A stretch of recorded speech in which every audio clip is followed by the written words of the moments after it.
Yo, what up? Oh, it's dark. It's dark. Oh, it's light. I must be God.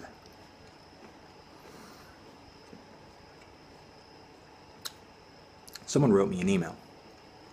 Must have seen one or two of the more personal advice videos I've done on this channel and decided, for some reason, Anthony must be able to speak on this issue.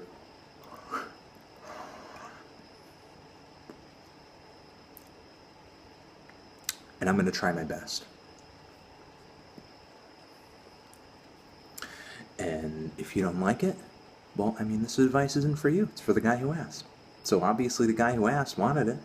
So, fuck off.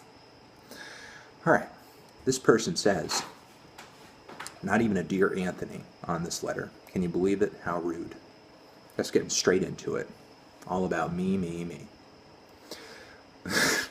I'm kidding. This person says, I feel very sad, and I mostly mask my negative emotions because I generally look happy. I look happy. This person's trying to look happy, masking their emotions. Anyway, I'm sad because I like so many girls, but I know there's no chance of dating them. Even if I did, I would probably bail on the relationship because of my anxiety about it. I'm in high school, and I know it's stupid to be worrying about this shit right now. I just feel very sad, and I always have to hide my emotions. I don't feel comfortable talking to anyone else, and I'm broke and a minor, so I can't really see a psychologist, so I'm basically asking you, how do you deal with depression?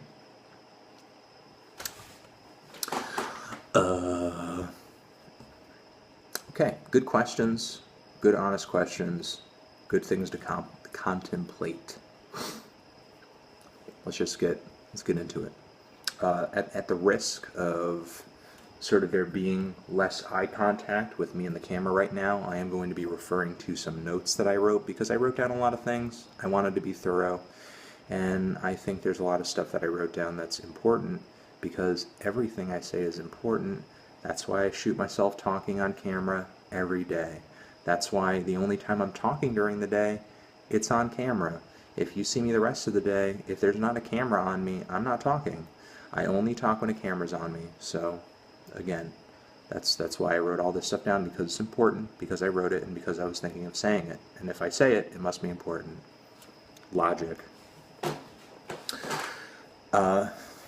Based on what you described here, it doesn't sound like you're dealing with like clinical depression.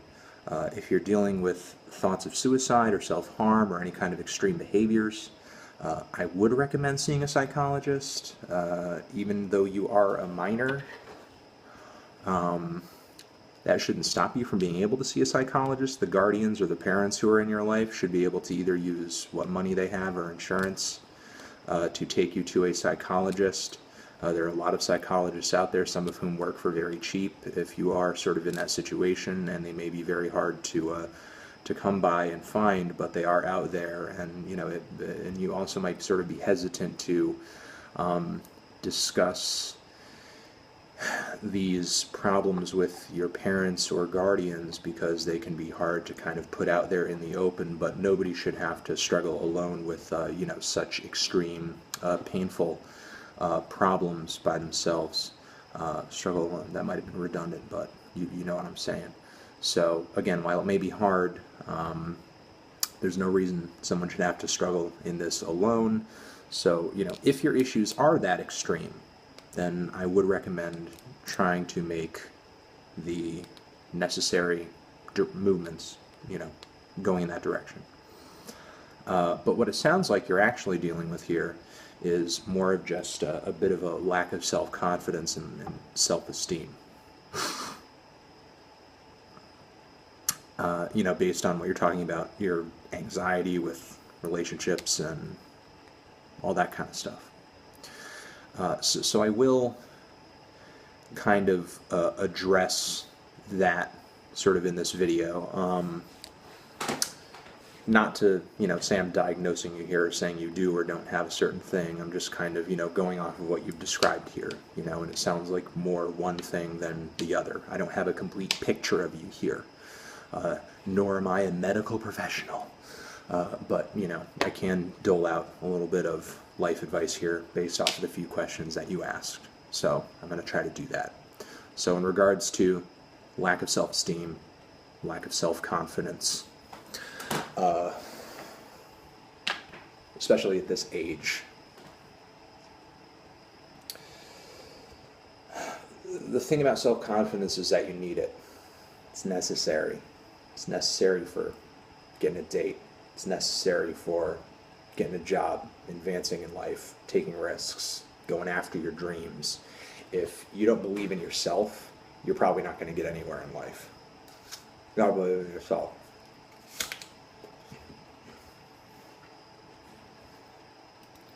And I don't think anybody is sort of born believing in themselves. It's something you've got to kind of earn over time, through experience and knowledge and skills gained and all that stuff. So when it comes to the time to test that stuff, you can execute. Hence believing in yourself. The thing that I think, though, is that, not everyone is born with self-confidence, but I think some people are kind of born with or not born, or just don't really have that much of much self-awareness. So that lack of self-awareness causes them to be less conscious and, overly critical of themselves. So instead of kind of second-guessing themselves every minute, they just kind of go after what they want, which is cool. Not the worst way to be. Sometimes those people end up learning the hard way, and sometimes those people get to where they want. Sometimes they don't. And, it kind of sounds like the type that you are is more of a reflective, introspective type. And that type of person can be a little bit, and I was that type of person as well.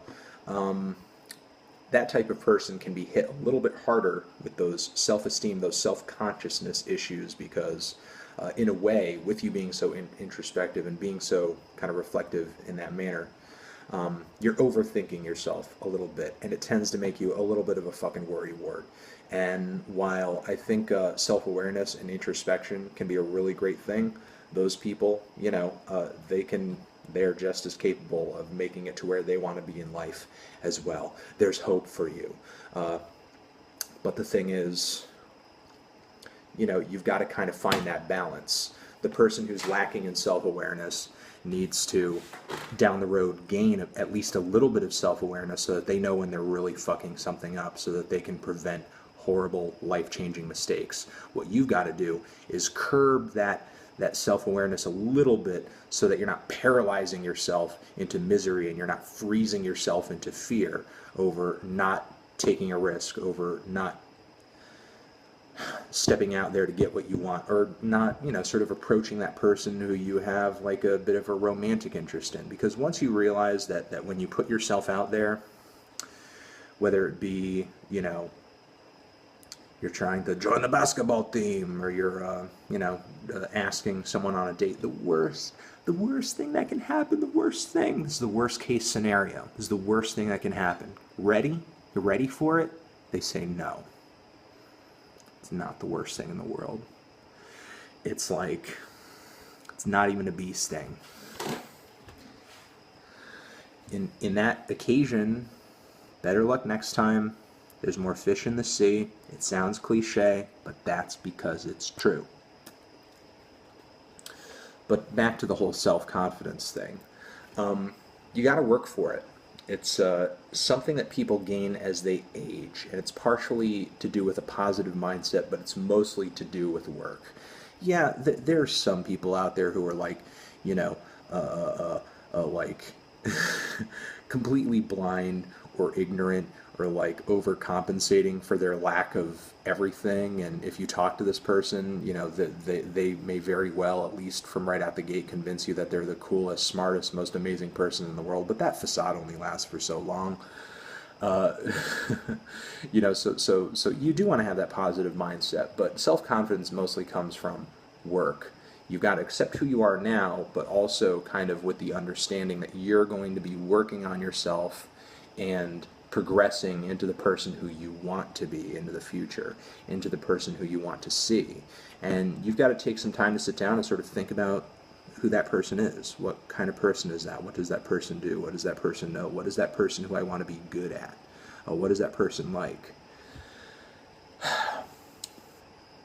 Now, I'm not talking about like, sort of like start doing some crazy plastic surgery type shit or anything like that. I'm talking more like, personality and skills and all that.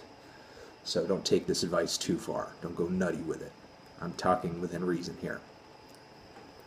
Kind of using myself as an example, for a long time, I have had goals that I wanted to work toward. I'm a sort of a goal-focused, a goal-oriented person, but I wasn't always. It was kind of over time that I learned to become one, because I had seen success in the past, or I had seen very positive results in the past, setting small goals for myself here and there, and then attaining them, and then seeing the very positive outcome that I had with sticking to my plans and accomplishing what I was trying to accomplish.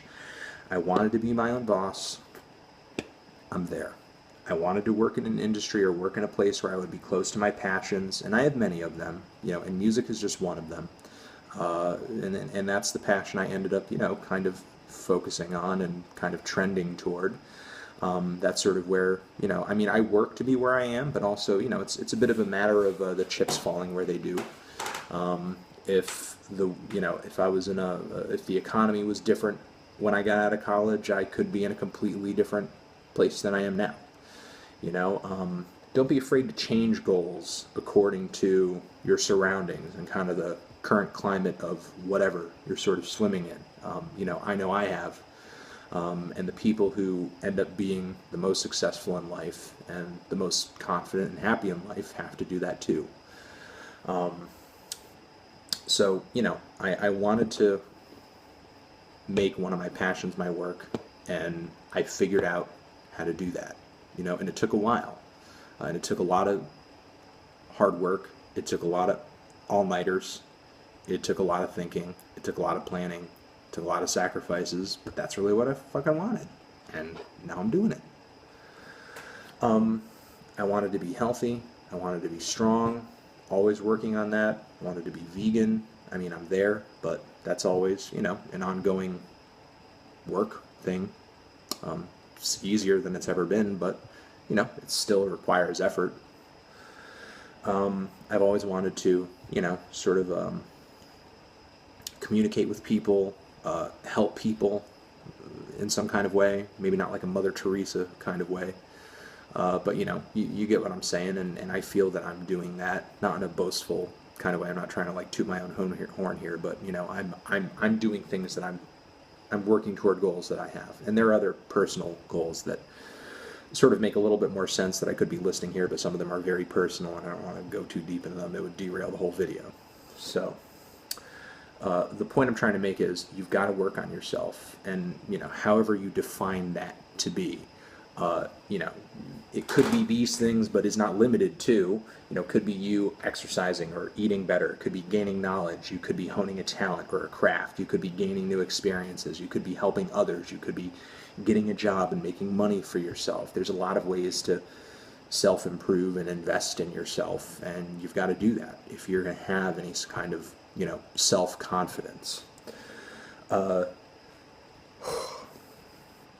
And with those things comes self-confidence, comes like this understanding that I have these skills, I have these talents, I have these interests. You're learning to know yourself, and you're learning to appreciate yourself, and you're learning to, kind of invest in yourself. And with that comes, sort of the self-esteem and the self-confidence, and eventually getting to a point where you kind of learn to love yourself. And you can't really love somebody else unless you love yourself. Kendrick told you that shit before, and it's true. Also it comes down to a bit of a personality thing. Are you funny? Are you social? Are you an intriguing person? Do you have a personality? There are more introspective people who are quiet and, they keep to themselves, but that doesn't mean that they're not funny. Maybe they're just kind of more careful about who they're funny with. Maybe they're not sort of the type of person who is super funny, like inside of a bar, like, and everybody thinks they're the most hilarious fucking person on the planet. Some people who I've known in my life to be very, very quiet people are super funny. It's just that, with me as a very close friend, they're funny with me, because they trust me and, we're close. And the thing is, so just because you're, the quiet type doesn't mean you can't be funny, or that you can't have interesting things to say, or that, you can't be that you can't have a personality. I think that's,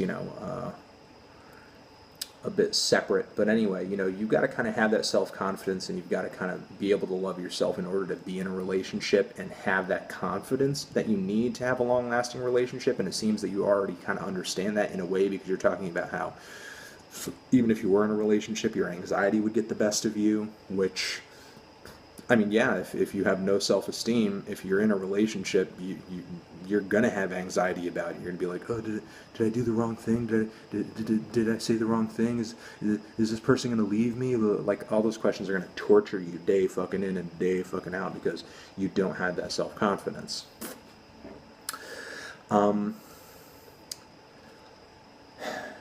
So those things that I talked about, that self-improvement, that self-investment, that is the key to self-confidence. And once you do that, once you invest in yourself, and once you work on yourself, and once you grow yourself, and you get that self-esteem, and you get that self-confidence, that relationship stuff is going to seem not only not as important, but it's going to come a lot easier too.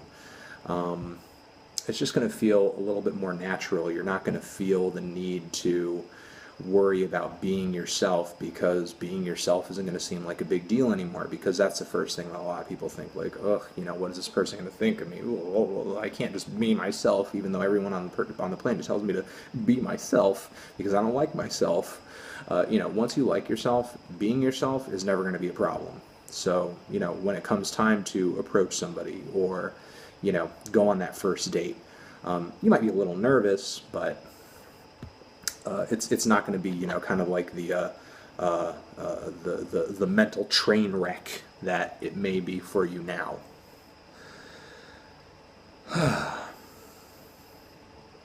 So, I understand that right now in high school at this age, you may be kind of infatuated with this sort of stuff, all this relationship stuff, all this girl stuff, and I know that you're, talking about how, it's stupid to think about it, or stupid to be infatuated with it.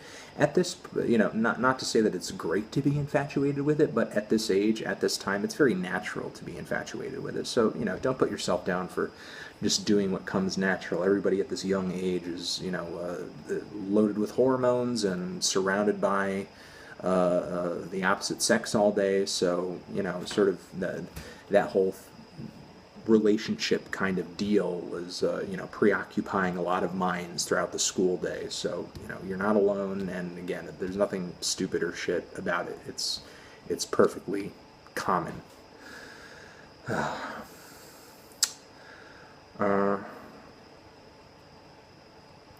And it can be a little confusing, not only because of all that stuff, but also because, the teen years tend to be a little awkward for some people. And, we do tend to be fed this idea of romance and love where, eventually you're going to meet that special someone, and it's just going to click. It's going to be like magic, and blah, blah, blah, blah, blah. And maybe it kind of feels like that on some kind of level, but that's also kind of a bullshit picture of the situation. Dating and putting yourself out there, it's really a game, ultimately. And the results of that game depend a lot on how much you invest in yourself, how much you grow yourself, and how much you put into yourself. Nobody goes to their friend and is like, oh my God, this totally average, boring guy with absolutely nothing going on in his life asked me out. Can you believe it? Can you believe it? Like, nobody says that. You've got to have something going on for yourself. You've got to have, how am I trying to put it?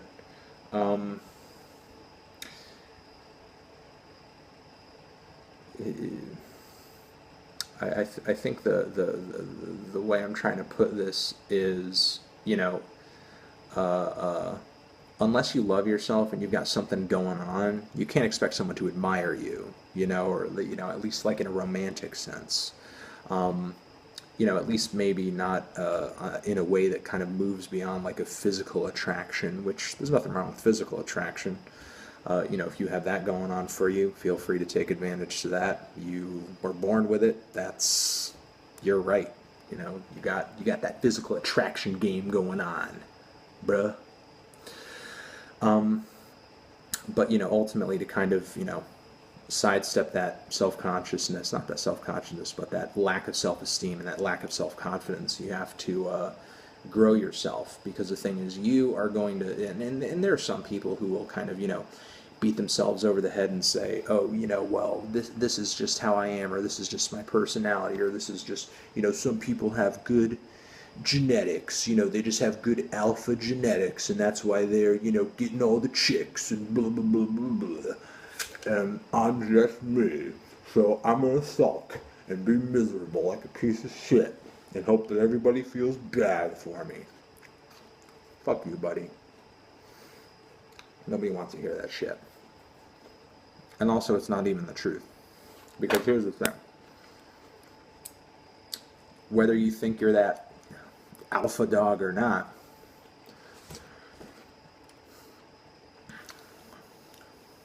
or whether you think you're this or not, and that's all you're ever going to be, people change, especially at this age.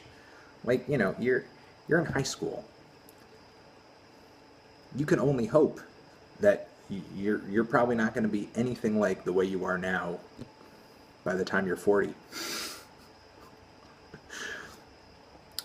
And the thing is, as you age and as you grow and as you gain new experiences, you're going to change whether you like it or not.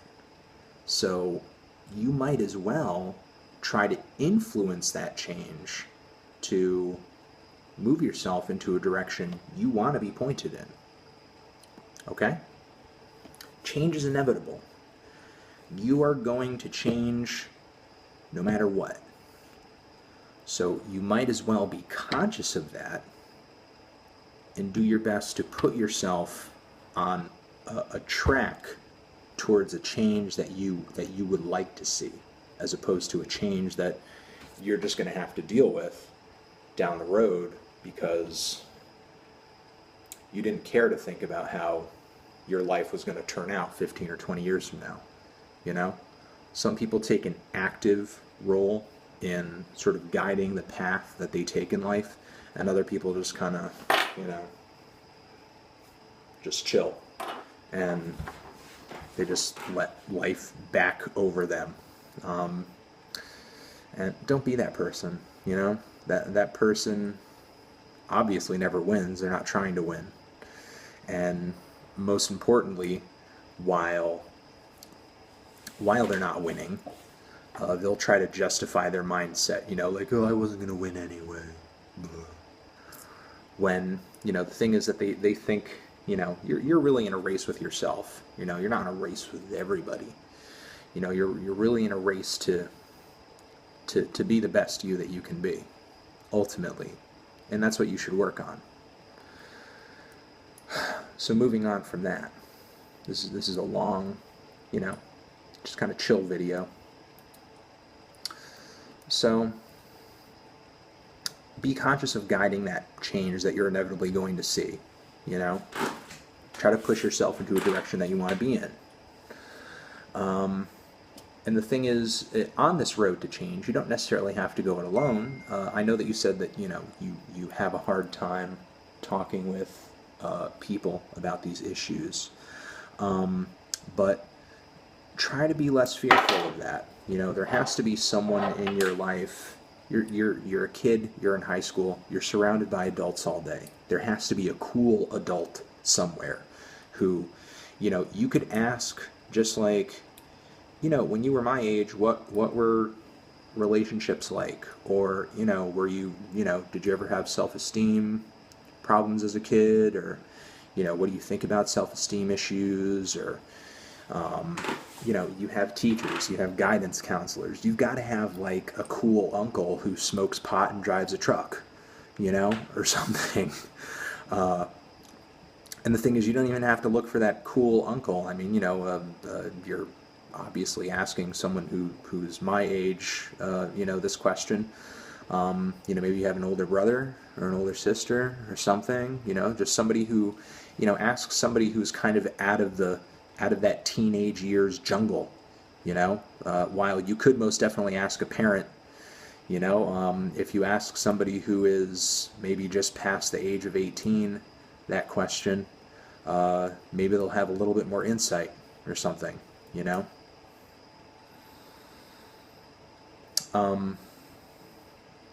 And furthermore, I guess the other thing that I want to say is,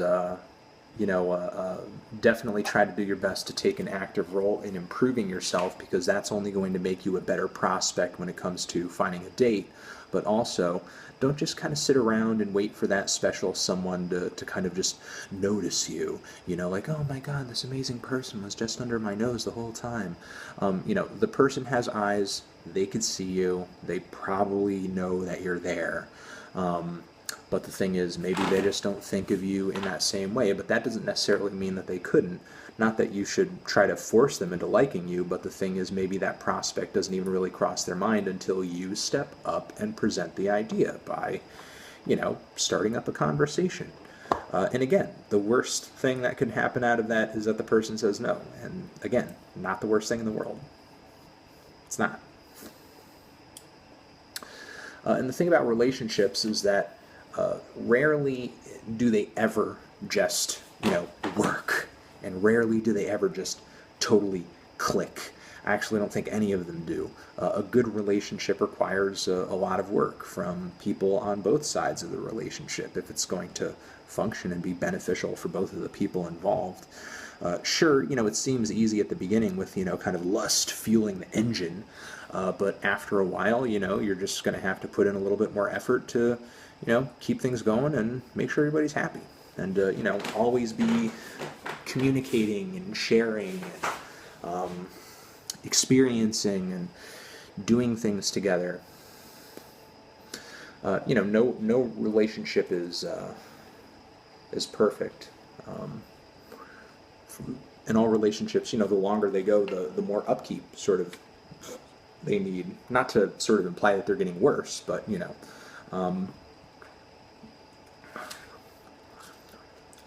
just like with yourself, to always be improving, to always keep yourself up to a certain level of personal quality, to keep your self-confidence alive. In order to keep your relationship alive, your relationship is going to need maintenance, And some of that maintenance stuff, might seem like work, and some of that maintenance stuff is really fun. Like sex. Sex is great. The good thing about being in a long-term relationship, I mean, you younger people, you have your little catchphrases, oh, Netflix and chill. You want to come over? Just Netflix and chill? Is that what you want to do? Come over, some Netflix and chill? Whereas, like, when you're in an established, like, long-term relationship, when you say Netflix and chill, it really just fucking means Netflix and chill. But the upside to that, though, is that when you want to have sex, you just say, sex? And then the other person is like, yeah, let's go do that. So you don't need to come up with you don't need to do a catchphrase. Just, when you're married, when you're in that long-term relationship, you're just like, hey, sex? Yeah. So, to kind of sum up, if you're feeling that lack of self-confidence, you got to invest in yourself. You got to give yourself something to be confident about. Again, you got to invest in yourself. You got to invest, that could be time. Self-reflection, learning something, honing something, a skill or whatever, or it could be money, You could, and money that you made, not money you asked other people for, unless you're in a position where, you're 12 and you can't get a job or something. But, should be money you made. But, invest in yourself with that $10 gym membership, or invest in yourself with a basketball that you take to the court every weekend, or, invest in yourself in some drawing supplies if you want to become an artist or something like that, or whatever that goal is you want to attain. Everyone has a thing that makes themselves, that makes them special, or a passion for something that they find really intriguing. And if you don't, you're in high school.